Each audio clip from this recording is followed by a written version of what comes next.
To my educational channel విద్యా ఉద్యోగ సమాచారానికి స్వాగతం. ఈరోజు ఆయా ప్రముఖ దినపత్రికల్లో వచ్చిన ముఖ్యమైన వార్తలను అయితే విశ్లేషిద్దాం. ఈ ఛానల్ని సబ్స్క్రైబ్ చేసుకోండి. లేటెస్ట్ జాబ్ న్యూస్ కావచ్చు, ఇతర వివరాల కోసం ఛానల్ని సబ్స్క్రైబ్ చేయడంతో పాటు వీడియోని లైక్ చేయండి. ఇవాళ మనకు ఒక ముఖ్యమైన గుడ్ న్యూస్ ఏంటంటే ఆర్టీసీలో 3035 పోస్టుల భర్తీకి సర్కార్ అయితే గ్రీన్ సిగ్నల్ ఇచ్చింది.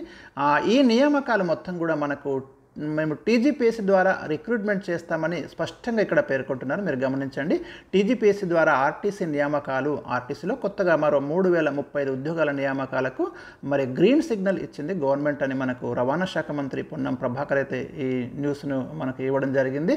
సో ఇక నిరుద్యోగులు ఎవరైతే ఉన్నారో మీకు ఎలిజిబిలిటీస్ ఉంటే నేను త్వరలో మీకు ఈ ఉద్యోగాలకు సంబంధించి ఆ ఎలిజిబిలిటీ క్రైటీరియా కూడా ఒక వీడియోలో మీకు అందిస్తాను. దాదాపు కామన్ డిగ్రీతో పాటు కొన్ని ఉద్యోగాలు అయితే మీకు 10th క్లాస్తో కూడా ఉండే అవకాశాలు అయితే దీంట్లో ఉన్నాయి. చూద్దాము ఏ క్వాలిఫికేషన్స్, కొన్ని టెక్నికల్ క్వాలిఫికేషన్స్ కూడా అడగడానికి అయితే అవకాశాలు ఉన్నాయి. ఒకసారి ఈ పోస్టులు ఏ కేటగిరీలో ఉన్నాయో మనం గమనిస్తే ఇక్కడ మీరు చూడండి, పైన ఇచ్చాను క్లియర్గా. నేను ఇక్కడ చూద్దాం ఒకసారి. దీంట్లో డ్రైవర్ పోస్టులు వచ్చేసి మనకు 2000 డ్రైవర్ ఉద్యోగాలు అయితే భర్తీ చేయబోతున్నారు. శ్రామిక్స్ వచ్చేసి 743 పోస్టులు శ్రామిక్స్ పోస్టులు ఉన్నాయి. డిప్యూటీ సూపరింటెండెంట్ మెకానిక్స్లో 114 పోస్టులు ఇక్కడ ఈ విభాగంలో భర్తీ చేయబోతున్నారు. డిప్యూటీ సూపరింటెండెంట్ ట్రాఫిక్లో 84 పోస్టులు ఇవ్వడం జరిగింది. డిపో మేనేజర్ 25 పోస్టులు భర్తీ చేయబోతున్నారు. అసిస్టెంట్ ఇంజనీర్ సివిల్ విభాగంలో 23 పోస్టులు భర్తీ చేయబోతున్నారు.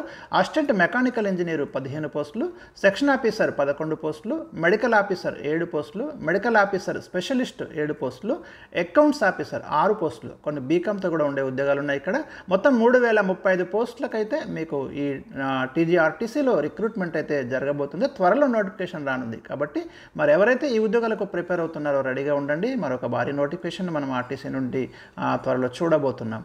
సో ఇది మీకు ఆర్టీసీకి సంబంధించినటువంటి డీటెయిల్డ్ ఇన్ఫర్మేషన్. రిక్రూట్మెంట్ మాత్రం టీజీపీఎస్సీ ద్వారా భర్తీ చేస్తామని స్పష్టంగా పేర్కొనడం అయితే జరిగింది. ఇక వారంలో జాబ్ క్యాలెండర్ అంటూ ప్రధానంగా మనకు నిన్న కూడా ఒక న్యూస్ కనబడింది. సర్కార్ ఏదైతే మరి మేనిఫెస్టోలో ఇచ్చినటువంటి హామీని నెరవేర్చే దిశగా ఒక గట్టి ప్రయత్నం చేస్తున్నట్టు మనకు స్పష్టంగా అర్థమవుతుంది. ఇక్కడ ప్రతి సంవత్సరము జనవరి 1వ తేదీన టీజీపీఎస్సీ, గురుకుల, పోలీస్, వైద్య నియామక బోర్డుల ఆధ్వర్యంలో జాబ్ క్యాలెండర్లు ప్రకటించాలని ప్రభుత్వం భావిస్తుంది. TGPSC group 1, group 2, group 3, group 4 అన్ని ప్రభుత్వ విభాగాల్లో ఉద్యోగ ఖాళీల వివరాలను ప్రకటనలు వెలువరించడం వల్ల మరి ఎవరైతే ఈ ఉద్యోగాలకు ప్రిపేర్ అవుతున్నారో వారు ఒక ప్లాన్డ్ ప్రిపరేషన్ చేసుకోవడానికి అవకాశం ఉంటుంది. దాదాపుగా ఒక ప్రామాణిక రాష్ట్ర స్థాయి ముసాయిదా జాబ్ క్యాలెండర్ను సిద్ధం చేస్తున్నారు. లాస్ట్ అంటే ఇప్పుడు మనకి రిక్రూట్మెంట్ ఏదైతే డైరెక్ట్ రిక్రూట్మెంట్ ద్వారా ఎన్ని పోస్టులు భర్తీ చేయాలి ఆ లెక్కలు కూడా కంప్లీట్గా గవర్నమెంట్ తీసుకుంది. ఇంకొక వార్త ప్రధానంగా ఇవాళ మనం ఏం గమనించవచ్చు అంటే విలేజ్ లెవెల్లో ఇంతకుముందు ఉన్న విఆర్ఏ, విఆర్ఓ పోస్టులను అయితే మరి ఇతర డిపార్ట్మెంట్లోకి అబ్జర్వ్ చేయడం జరిగింది.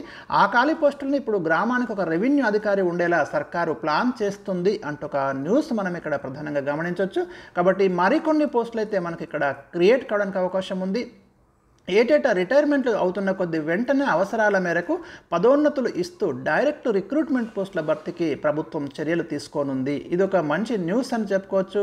తెలంగాణ వ్యాప్తంగా ఎవరైతే నిరుద్యోగ అభ్యర్థులు ఉన్నారో మీరు ఇంకా మీ ప్రిపరేషన్ కంటిన్యూ చేసుకోవచ్చు. ఎందుకంటే క్యాలెండర్ ద్వారా కనుక పోతే ప్రతి అభ్యర్థికి తన ప్రిపరేషన్ సంబంధించి, తన ఉద్యోగాలకు సంబంధించి ఒక ప్లాన్ చేసుకోవడానికి అయితే అవకాశం ఉంటుంది.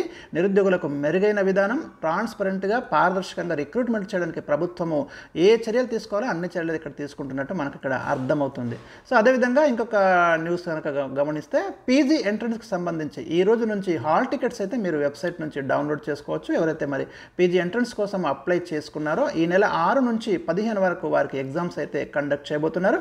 మరొకసారి మీరు మీ షెడ్యూల్ డీటెయిల్గా ఇవ్వడం జరిగింది. ఏ సబ్జెక్ట్ ఏ రోజు ఉందో యూనివర్సిటీ వైజ్గా మీకు ఉన్నాయి. కాబట్టి మీరు అంటే అన్ని యూనివర్సిటీలకు కలిపి ఒకటే ఎంట్రన్స్ ద్వారా ఇక్కడ తెలంగాణలో తీసుకుంటున్నారు. సో మీ షెడ్యూల్ ప్రకారం ఆ రోజు అటెండ్ అయ్యి మీరు పీజీ ఎంట్రన్స్ రాయండి. అదేవిధంగా డిగ్రీ అడ్మిషన్లకు సంబంధించి లేటెస్ట్ అప్డేట్ ఏంటంటే దోస్తు రిజిస్ట్రేషన్ల గడువును మరొక 2 రోజులు అయితే పెంచడం జరిగింది. వాస్తవానికి జూలై 2న 3rd పేజ్ రిజిస్ట్రేషన్ ప్రాసెస్ ముగిసింది. కానీ 4th వరకు అయితే దీన్ని ఎక్స్టెండ్ చేయడం జరిగింది. ఇప్పటివరకు ఎవరైతే డిగ్రీ విద్యార్థులు ఇంటర్మీడియట్ పాస్ అయిన విద్యార్థులు ఇంకా డిగ్రీలో చేరలేదో వారైతే ఈ 2 రోజుల సమయాన్ని వినియోగించుకొని మీ సమీపంలోని మంచి కాలేజీలో అయితే మీరు ప్రవేశాలు పొందడానికి దోస్తు ద్వారా ఆన్లైన్ విధానంలో అప్లై చేసుకోవాలని ఇక్కడ సూచిస్తున్నారు. సో ఇవి మనకి ఈరోజు ఉన్నటువంటి లేటెస్ట్ విద్యా ఉద్యోగ సమాచారము. మరి తప్పకుండా మీకు ఏ అప్డేట్స్ ఉన్నా కూడా నేను కంపల్సరీగా అందిస్తాను.